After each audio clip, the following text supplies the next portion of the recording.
In the realm of souls, the siren quietly counted the newly entered souls she had recently queried. She hummed to herself as she counted, marking down each soul. A volley of small and oval-shaped objects suddenly shot towards her, and the siren moved her head. They clattered into the side of the bookcase behind her, the furniture toppling upon impact. The siren sighed and turned to face the launcher of the projectiles. Hellspawn. June, Lucius said, anger and annoyance clear in his voice. Give me the real damn pearl. Did you really think I couldn't tell if I'm past a fake? The siren laughed. Why should I? You were never meant to be in that world. You really think I'll give you the pearl of revival? Lucius rolled his eyes. I suppose it would be a little much, asking for a single drop of kindness from your black heart. Well, you're not the only being capable of producing the pearl. The siren laughed again. Oh, please, she said. If you're considering that, you must be more delusional than I believed. The mother serpent would never hand something so important to you. My, that's where you're wrong, June. The siren turned in shock to the voice. The mother serpent was slithering into the room, her aurit blue scales glimmering. Her golden eyes looked into the siren's blue ones. And mother. Hush now, my child. Lucius had already come to me with his request for the pearl of revival. Have you heard from the tricker? Siren was in shock. She didn't answer. Mother serpent laughed softly. Your friend went on a complete rampage in the forest realm. Over 100 souls were ripped apart and devastated by her. Oh, Fox was telling me about it the day you two just got done going against those humans he sent up. What? The siren finally spoke. She turned her head to Lucius, who looked like he was trying to contain his laughter. You filthy, disgusting hellspawn. How dare you trick me? The siren transformed into her true form, which was a mixture of a snake and dragon. She was about to attack Lucius when the mother serpent stopped her, pinning her down by the neck and wrapping herself around the angered and hated-filled siren. Lucius watched in satisfaction as the siren screamed in rage and soon sadness. She turned back into her human form, crying from the rage. I am sorry, my child, Mother Serpent said, turning into her own human form, holding up the siren's head. He came to me and made sure that you would give that ring to the girl you went against. Maybe next time, don't go easy on her. The Mother Serpent got up and walked to Lucius, handing him the true pearl of Reviva. It was smaller than the fake. Circular, and it shines bright. You can take the pearl anytime. And the necklace you have. I already know it's fake. I gave it back to Nadia and she gave me the real one, Lucius said, laughing darkly. Despite Tricker begging and crying for her not to, she still gave it to me. The Mother Serpent nodded, pulling away. Goodbye, Lucius. May you find happiness. Thanks. Bye, Nagini. Bye, June. Thanks so much for the wonderful gift. Lucius hissed those last words with a darkened smile. It took all of the siren's willpower to not attack the boy again. Adrian woke up early. He looked out the window to see that the sun was slowly coming up. Today was Friday, and his mind wondered what he and his friends were going to do today. He knew he had to go to school to finish the resizing. Only Luca was left. He got up out of bed, which woke Plague up. Kid? Plague yawned, looking over at Adrian, who was getting things ready for the day. Morning, Plague. I'm going to hop into the shower real quick, then we're gonna go out for a bit. Huh? What do you mean by that?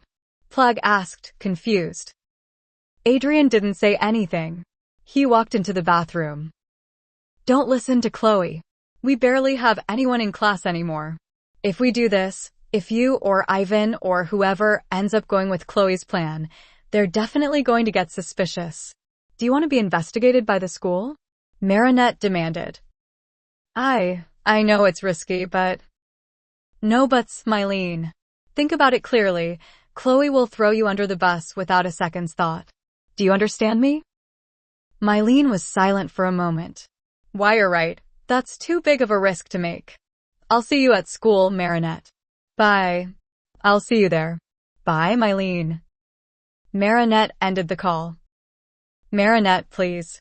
It's still not too late to stop all of this, Tiki implored sweetly. Aren't you getting tired of asking? Marinette asked. Nice try, but I will not be dissuaded. It'll work. I know it will. Tiki sighed, flying over to the tray of cookies on Marinette's desk and starting to eat one. You know, Marinette, just because Lila has Adrian's heart doesn't mean you still can't go after him. Marinette sighed. Why was Tiki bringing this up? My love for Adrian is strong, but that's not what this is about. I'm worried about him. How many times do I have to say it? But, Marinette, you say you're doing this for Adrian, but you do realize you're coming off as a jealous stalker who's trying to make sure a boy you knew for, like, a couple of weeks stays single, right? Marinette rolled her eyes. Unfortunately for you, Tiki, I haven't been following Adrian's schedule for a while because of Lila. And he's not even following his schedule. Marinette pulled down her calendar and pointed at it with a ruler. As you can see, within days of Lila being here, Adrian has completely strayed off his consistent timetable. Not only has he been skipping his modeling gigs and tutoring sessions, but he has been wasting all this time with Lila and Lila only. That's all he cares about now. His main focus is nothing but Lila. Tiki blinked. Hey, are you sure? Yes. Whenever I had free time, I checked up on him and Adrian's never where he's supposed to be. That is odd. I know, right? That's why I have to get rid of Lila. Adrian is not himself. If this continues, the Adrian that I know and love will be gone forever. Oh, okay, that's a bit much. Marinette, have you thought about the consequences? What if this plan of yours doesn't work? What if it fails? Marinette shook her head. I know this will work, Tiki. I know it will. All right. But how are you going to pin it all on Lila if you don't have anything of hers to use as evidence? I just have to get her keychain. Although, it doesn't have to be the keychain. She has so many other things I can take without her realizing it. Marinette thought for a moment. I might have something. A fair tomorrow? Lila asked. She was sitting on her bed eating a croissant that Audiron had brought her. He came to her as Chat Noir and de-transformed, now lounging by her window. Yeah. I was talking to Luca about it the other day. It seems fun. Lila hummed, taking another bite of her breakfast. I don't see anything wrong with it. So, yeah. Let's go. Adrian smiled. Great. I have to get back home before anyone notices that I'm not in my room. Lila giggled. Yeah. You better get going. Later, Ad. Later, Lily. Plag, claws out. Adrian transformed into Chat Noir and was about to leave when.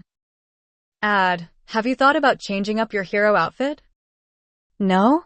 Not really. I don't know if that's even possible. Try it and see, Lila encouraged. Chat Noir nodded, leaving Lila to get herself ready for school. Natalie laid on her bathroom floor in a great amount of pain. She hadn't gotten much sleep last night due to the agonizing wound in her stomach. The Soul Collector's blade had been manageable, but when Adrian stabbed her, the pain had intensified. Natalie managed to stumble because she felt like throwing up. She hissed as she cried softly. I can't just stay here on the floor. I still have a job to do. Pain be damned, Natalie thought. She took a deep breath and got up to get ready for the day. When Natalie walked out of her room, she was moving slowly, trying not to make the pain worse. Natalie, good morning. Natalie turned to Gabriel. Good morning, sir. Gabriel nodded and then looked up. Natalie looked confused. Are you cooking? Gabriel asked. What? The smell of pancakes and bacon came to her nose and Natalie quickly walked down the stairs. Gabriel fast behind her. Both of them walked in the kitchen to see Adrian at the stove. He turned to them with a smile. Good morning, Natalie. Good morning, Father. Good morning, Adrian. What's going on here? Natalie asked uneasily. Oh, I thought I would make breakfast for us, Adrian exclaimed. He grabbed 2 plates laden with pancakes, bacon, and a sunny side-up egg. Both Natalie and Gabriel sat down at the kitchen island, staring at the food. Go ahead and eat. I'll be joining you soon. Adrian turned to make his plate. Natalie looked at hers and so did Gabriel. He then looked at her and she sighed, taking the first bite. Her eyes went wide. She immediately started eating faster, which scared Gabriel. Oh, you like it, Natalie? Natalie didn't say anything, but the quickly emptying plate represented her answer. Adrian smiled. Great. What about you, father? Do you like it?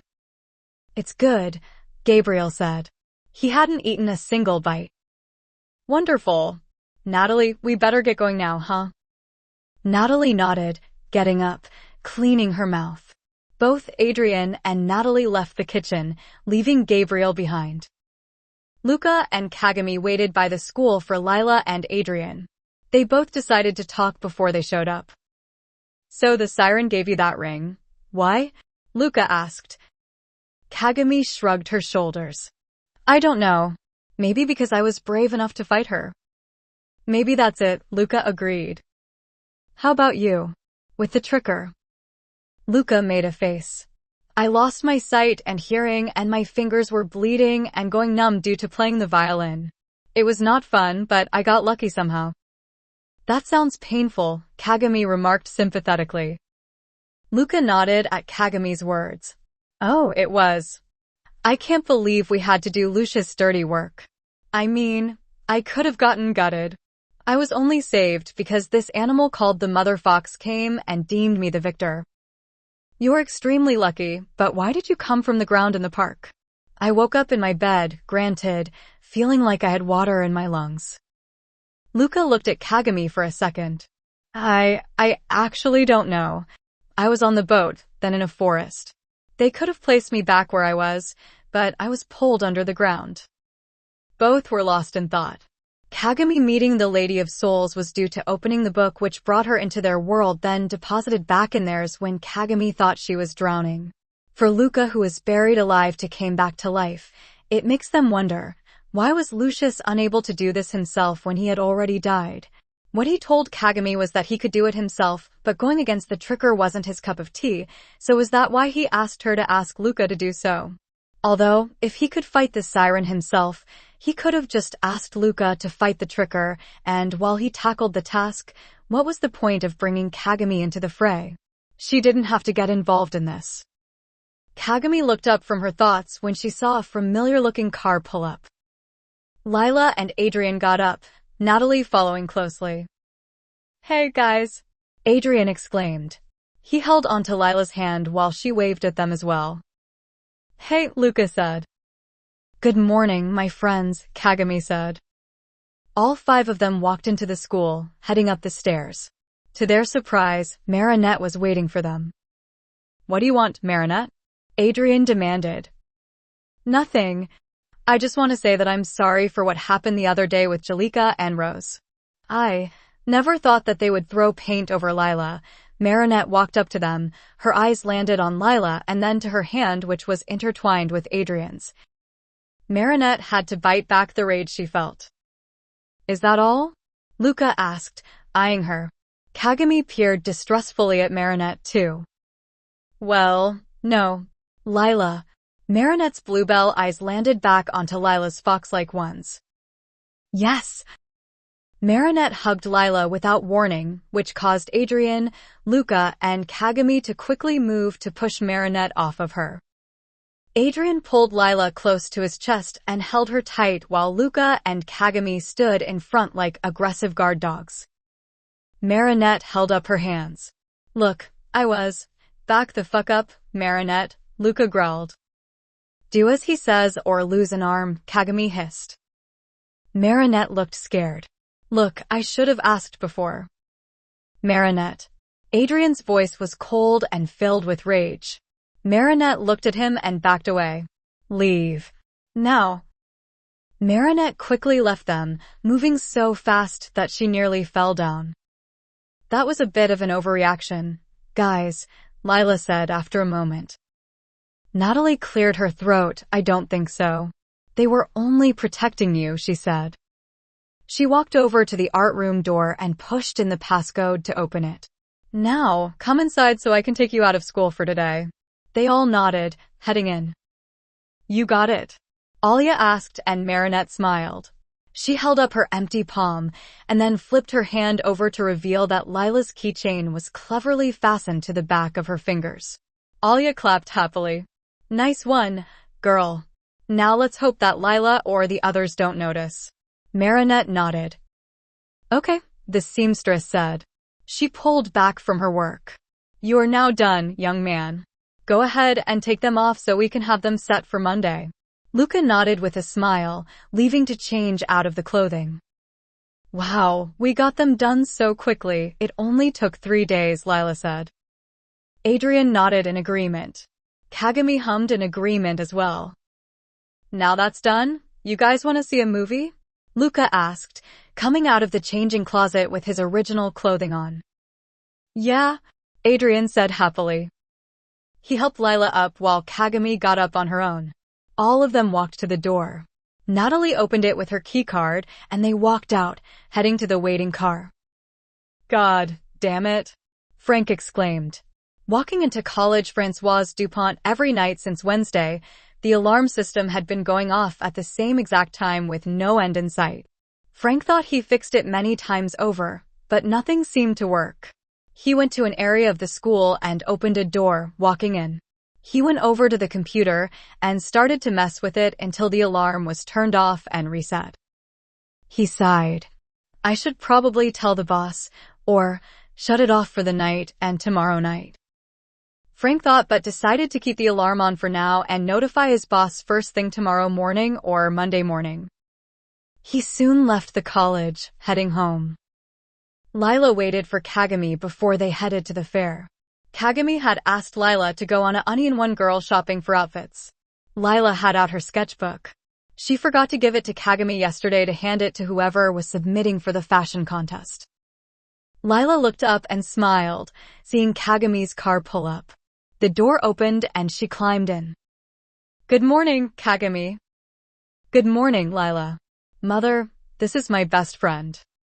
Tomo nodded. She held out her hand and Lila took it. Lila blinked, pulling away. You feel cold, Ms. Tomo. Are you feeling okay? Of course, I am fine. The car's temperature is simply affecting me. Lila looked at Kagami, who shrugged. The car's air conditioning wasn't even on. When they pulled up to the park where the fair was being held, they got out. Goodbye, Mother. I'll call when we're ready to leave, Kagami said. Tomo nodded. Kagami closed the door and both girls walked into the park. It only took them a second to see Luca and Adrian walking up to them. Hi, Lily. Hi, Kagami. Adrian exclaimed happily. Luca gave a single nod. Hello, boys, Lila greeted. Hello, my friends, Kagami said with a small smile. You look different, Lila said in awe. Adrian chuckled. Oh, you noticed. Do you like it? He asked in a flirtatious tone. Lila felt her face heat up. Luca cleared his throat. We better get going before all the good games and rides and hold up, right? I agree, Kagami said. Lila nodded and Adrian held out his hand, which Lila took. She and Adrian walked ahead of them while Luca and Kagami stayed behind a bit. His transformation happened so fast, Kagami said. He was fine Friday, but now he's completely different. They looked at each other and followed after them. All four of them started to have their fun at the fair, playing many games, winning prizes, and trying out the food. It was all going well when the weather changed. Oh, damn. Looks like it's about to rain, Luca said. Really? Lila asked. It just seems a little cloudy to me. How can you tell it's going to rain? Kagami asked. Oh, the scent in the air, Luca said. That doesn't really answer my question, but I'll take it as it is. Lila giggled. Then rain started falling softly. They ran into a building for safety as the rain began to come down harder.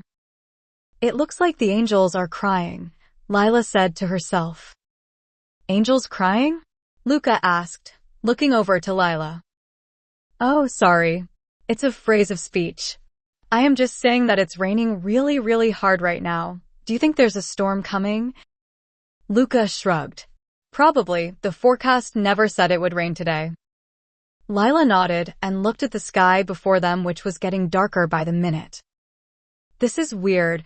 This isn't normal weather. Luca pulled out his phone and turned on the news. Bonjour, Paris. This is Aurora Boreal. And Mireille Caquette. Lila, Adrian, and Kagami moved look over Luca's shoulders. Today was a clear sunny day, but an odd weather phenomenon has happened. That's right, Aurora. A sudden storm just appeared out of nowhere. It seems to be only hitting Paris at the moment. How odd, Kagami said. Is it? Do you think it's hawk moths doing? Luca asked. No, I don't think so. We would have seen an akumatized villain by now, Lila said. Adrian stayed silent, watching the screen. Then he turned into the hellish rain, and he narrowed his eyes. He looked annoyed. Really? Adrian thought. Right now, please stay inside, and for those who are currently out and enjoying the fair, please stay somewhere dry. This is Aurora. And Mireille. Signing off. Luca turned off his phone and looked at his friends. Guess we're stuck here for a while. Oh, this sucks. We were having so much fun too. Lila exclaimed. Not to worry, Lila. I'm sure the storm will be over soon and we can go back to having fun, Kagami said reassuringly. Lila smiled. You're right, Kagami. Hey, Ad, didn't you say? Lila's voice caught in her throat. She looked around, as did Kagami and Luca. Adrian? Luca called. Adrian. Kagami also called. Adrian. Lila exclaimed. It seemed like their friend had disappeared. Adrian walked through the storm, heading out of the park. Kid, what are you doing? Flag yelled. Adrian didn't answer. He kept walking. His head turned to a voice which was low and male-sounding. He walked to it. Marinette sighed as she watched the storm before her. This is crazy, Tiki, Marinette said, turning to her Kwame, who was silently listening to thing or someone. Tiki? After a moment, Tiki looked up at her holder. Sorry, Marinette, I was talking to Waze. Huh? I can talk to him through my mind. It's an old conversation method us Kwames used to use back in the day, Tiki explained. Marinette nodded after a moment. What were you two talking about? Oh, nothing important. Now, what were you saying about the weather?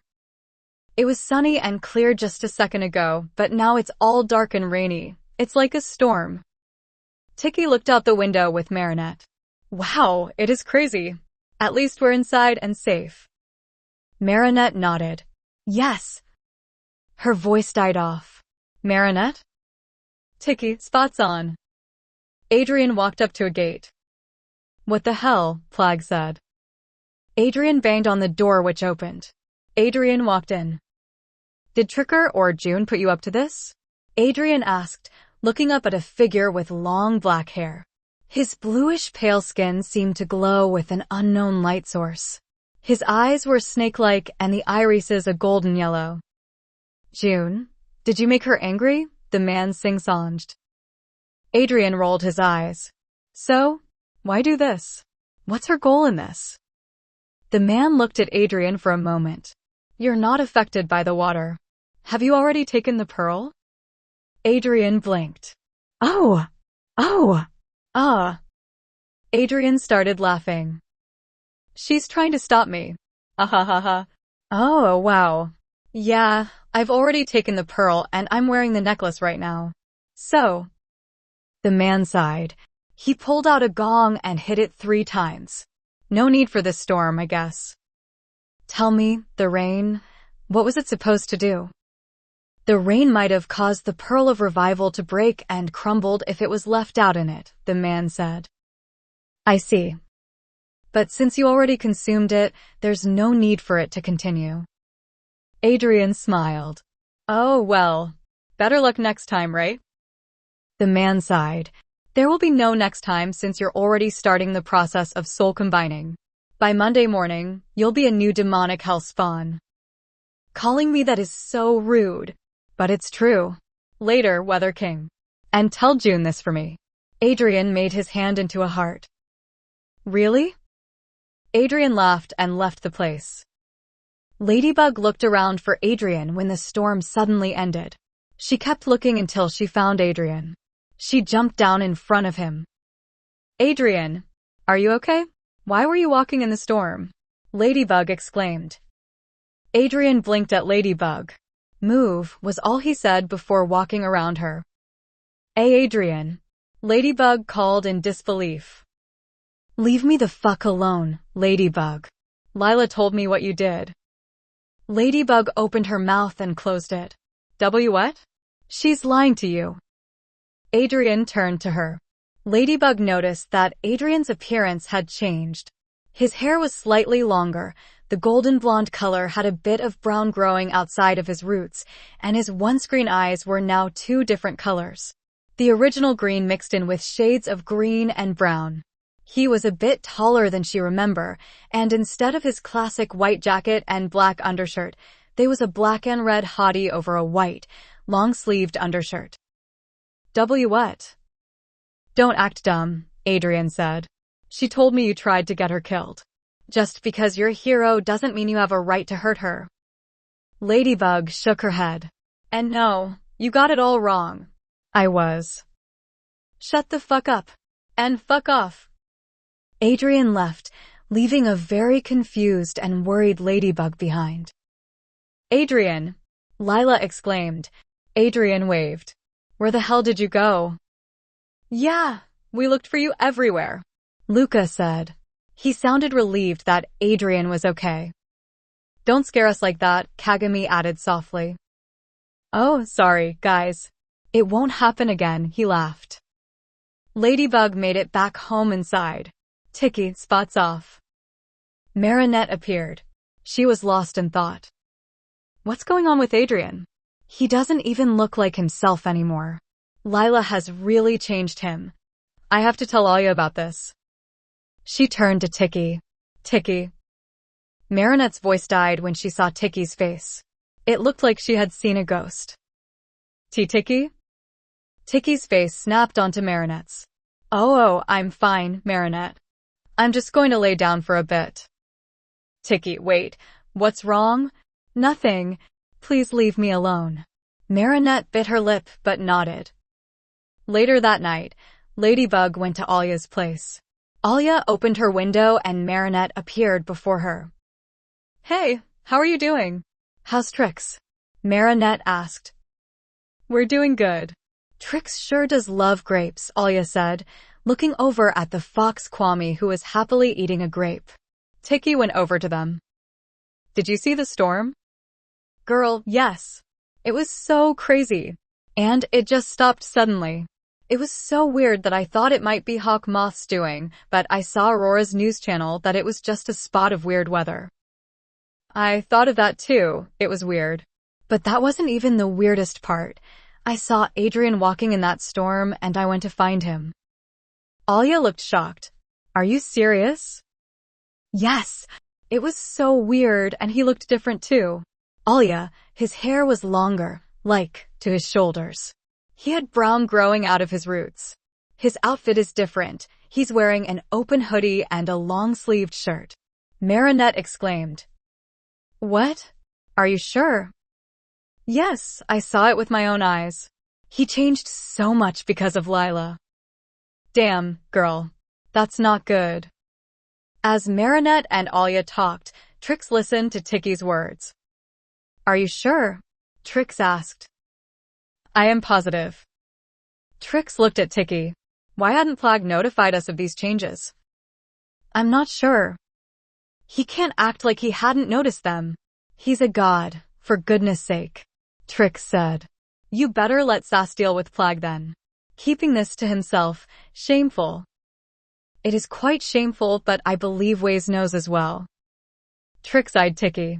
Let Sass deal with them.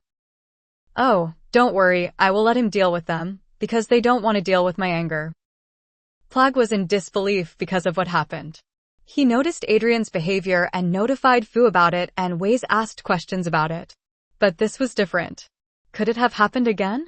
Did a soul entered into Adrian's body and has it successfully made Adrian's body his own? Plag kept ignoring all the signs in hope that it was nothing but Adrian's behavior, but Plag had started noticing more worrying incidents, such as Adrian leaving Plag home alone, leaving his ring at home, only coming to put it back on. Little things.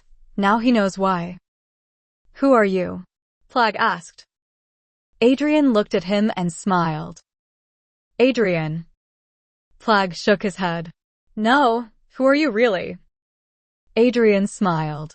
It was unnerving. Adrian. New and improved Adrian. The holder of the black cat miraculous. And no, you're not. You're not the kid I know. I have my own life, Plag. I'm finally free. Deal with it. Plag wanted to say more but held his tongue. Plag. Plag looked up and sighed. Oh, hey Waze. What's going? Sass. He's mad.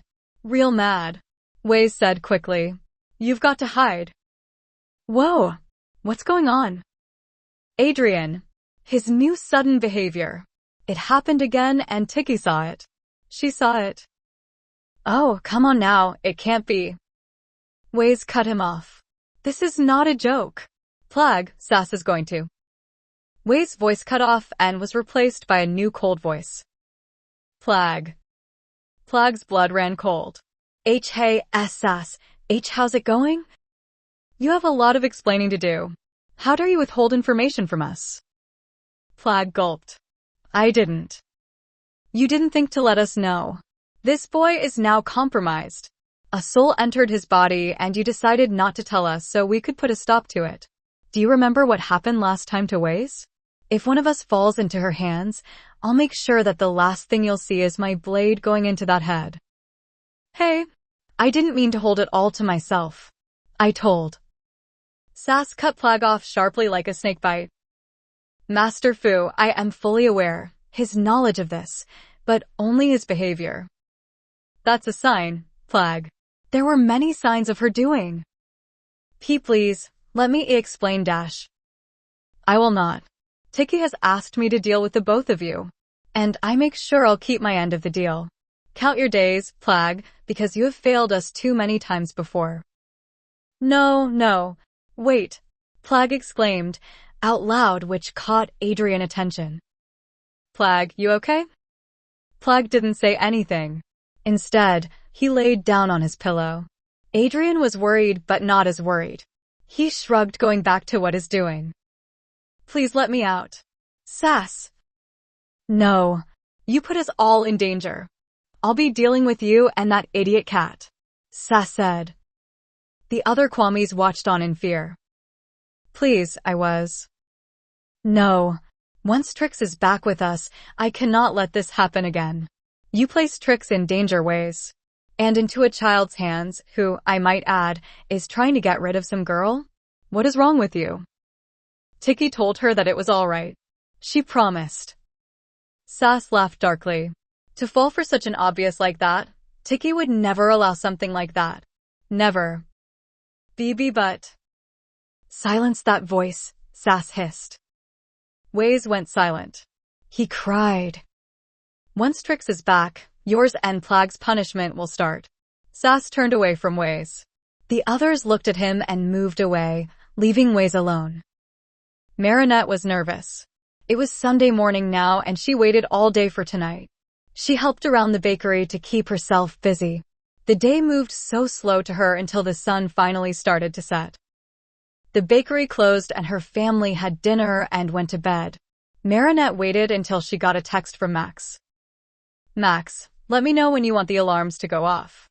I have turned off the cameras. Marinette smiled. Marinette, I will. Max, keep your phone on. Max, sure thing. Marinette got up. Tiki, spots on. Ladybug jumped into the school. She turned to see Alia walking up to her as Rena Rouge. You ready? Ladybug nodded. She started to walk up the stairs. Do you want to de-transformed first? Rena asked. Oh, right. Tiki, spots off. Marinette showed, and she walked up the stairs, pushing in the passcode. She walked into the art room which held the clothing for tomorrow's show. Marinette went over to one of the outfits. She pulled out a pair of scissors and started destroying them. She threw paint on others, ripping apart the seams with her bare hands. She went crazy on all of them. Once she was done, she dropped the keychain and walked out. She turned to Rena Rouge and pulled out her phone to send a text to Max. Marinette, now. For the final time that night, the alarms went off. Frank came in and took a look around. Seeing that everything was okay, he walked back out of the school. Lila was the first one up. She ran out of her home to meet with Luca. Morning, Luca. Morning, Lila. Adrian asked me to pick you up and drop you at the place, Luca said with a small smile. Lila nodded with a smile of her own. She got up and Luca took them to the today's event. You will not go, Tomo yelled. I will be going, mother. You can't stop me. You already agreed to it. You can't take it back. Kagami screamed. Your life will be in danger if you go, Tomo exclaimed. From what? Nothing will happen to me. Leave me alone. Kagami ran out of her home. Tomo fell onto her knees, gasping for air. Amber, please, help me, Tomo begged. You can't do this, Amber. You can't. My son. His soul is now combined with a full soul. He's no longer your son, his body is now human.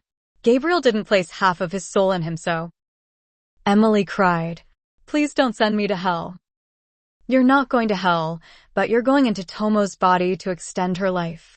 It took me a while to find you. You know, that is your hell now. Emily's eyes went wide. And no, please. Emily's voice was quickly silenced. What remained of her soul went into a ball which quickly transferred into Tomo's dying body. You're welcome, Tomo. Audrey Bourgeois walked into the school, heading to the art room to get the outfits for today's show. When she opened the door, she screamed in horror. Her beautiful clothing that she had spent weeks on was destroyed. Nothing was reparable. They were torn up and covered in paint. Audrey screamed again. Ma'am, look. Audrey turned to see one of her workers holding up a fox keychain in her hand. Who does that belong to? Audrey screamed. I believe it belongs to one of the girls who we did a dress fitting for. Audrey grabbed the woman. Who? Damn it, who? I'm going to kill them. Lila Rossi, the woman screamed. Audrey threw the woman to the ground, hurting her. Lila Rossi, you're dead. Hawk Moth laughed. Finally, this day has come. A butterfly landed on his hand. Strong energy went into the butterfly. Go, my Akuma, and corrupt her heart. Audrey looked up as the Akuma landed on her. Your hard work, destroyed by a careless vandal. I'll grant you the power to destroy that person, Style Queen. In return, you must get me Ladybug and Chat Noir's Miraculous. Audrey laughed as the dark power overcame her. Lila Rossi, your head is mine. But, first. Style Queen turned to the people in the room with her. All of you are now my slaves. Find Lila and bring her to me on the very top of the Eiffel Tower. Style Queen slammed down her staff onto the ground. Everyone in the room turned to gold, their eyes turned red, and they immediately started to look for Lila. Style Queen laughed before leaving herself. After a moment, Adrian walked into the room. K-Kid? Plag asked.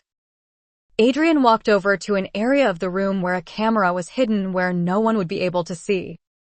Marinette is going to pay for this.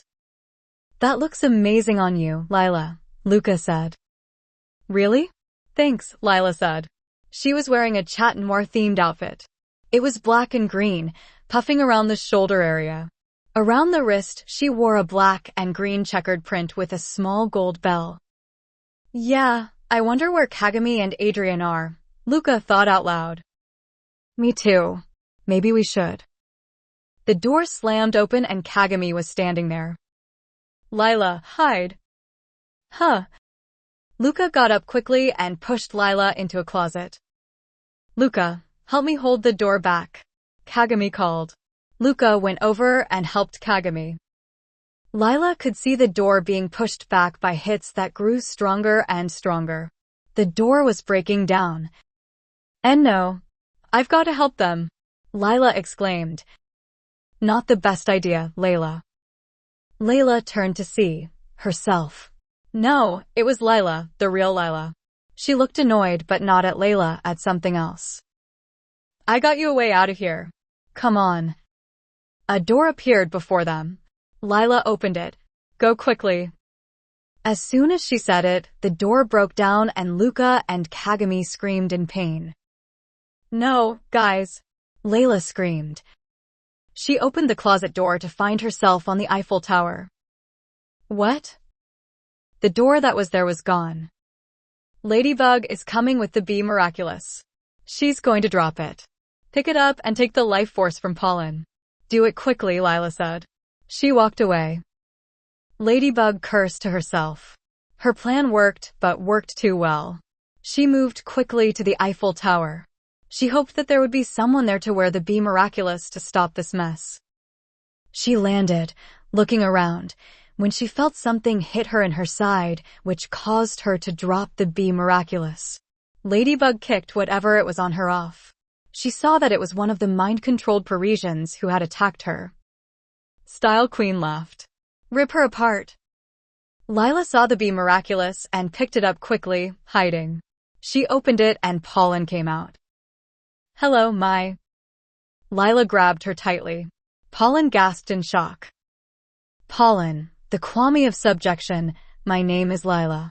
And, unfortunately, I must take your life force for myself, Lila said. And no, you will not. Let me go.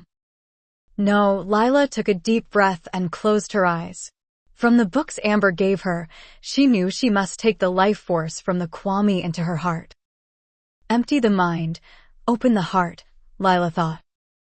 Pollen tried to escape, but couldn't do so no matter how much she tried. She could feel her life force leaving her body. Empty the mind, open the heart. Pollen screamed as her life was taken from her. Empty the mind, open the heart. Pollen's body soon started to glitch out, her body going limp. Lila opened her eyes. Oh, shit. Too much, Lila said with a hiss. She let the Kwame go. Pollen floated into the air limply.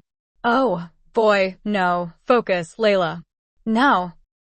Lila put her hand to her chest. Once life is taken, give it new life.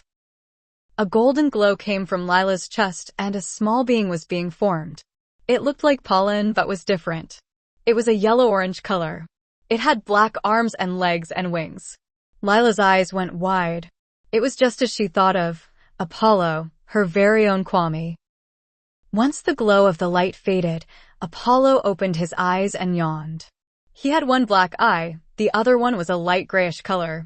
He had a red mark over that eye and on top of his forehead was a big black spot. He also had freckles. The two of them looked at each other. Apollo spoke first. Are you my mom? He asked. His voice was deep but sounded so sweet. I guess so. Apollo smiled. Hi, Mom. Apollo hugged Lila, who hugged him back. Hello, Apollo. A scream could be heard. Shit. I forgot about that Akuma. Don't worry, Mama. I got this. Apollo pulled away and went where the Akuma was. Style Queen stood over Ladybug, ready to deliver the final blow. Hello. Style Queen turned and Ladybug could see Pollen. No, that's not Pollen. Who is that Kwame? What a gross bug. Style Queen exclaimed. Says the lady who's an ugly gold color, Apollo retorted. Style Queen gasped. How dare you? Die. Nope. Ignite. Style Queen screamed when she felt her whole body go up in flames. Ladybug screamed. Hawk Moth quickly threw his miraculous away. Nuru screamed a horrible sound of pain. Audrey fell onto her knees, back to her normal self. All done now. Back to Mama. Apollo left a scared and confused ladybug behind. Wow, Apollo. That was amazing, Lila said. Apollo giggled. Well done, Layla, Lila said, walking up. You've made your kwami. Now here. Lila handed Layla a silver ring with a small ruby red diamond. This is Apollo's miraculous. Amber saw it and made it for you. That one you have won't be able to hold Apollo. Now let me send you back so you can deal with the pest. Lila held up her hand. W8. I have. Lila snapped her fingers and Layla was back in the closet. She saw ladybugs flying around. Lila jumped out of the closet and went looking for her friends. Instead, she was found and pulled into the principal's office. She was confused. She saw Marinette there. Lila, with great sadness in my heart, Principal Damocles said. Lila looked at Marinette, who appeared smug. You're expelled from college, Francoise Dupont. We have your keychain, which was left at the scene of a crime of destroyed clothing. Lila gasped. No, you're wrong. This was Marinette's doing. Lila, don't lie. I don't know the passcode, but you do, Marinette said in disbelief. Liar. I'm sorry, Lila, but... The door slammed open. Principal Damocles. I have proved that it was Marinette who destroyed the clothing, Adrian exclaimed. What? No, you don't, Marinette screamed. Principal Damocles. Look at this camera, watch this video. Don't listen to him, Marinette screamed. Principal Damocles looked at the video. His eyes went wide. His eyes landed on Marinette. Marinette de Painchung, you've got some explaining to do. Marinette felt her rage boiling. Marinette, look out! Lila screamed. She pushed Marinette out of the way. The Akuma landed inside Lila's wristband. We finally meet, Lila.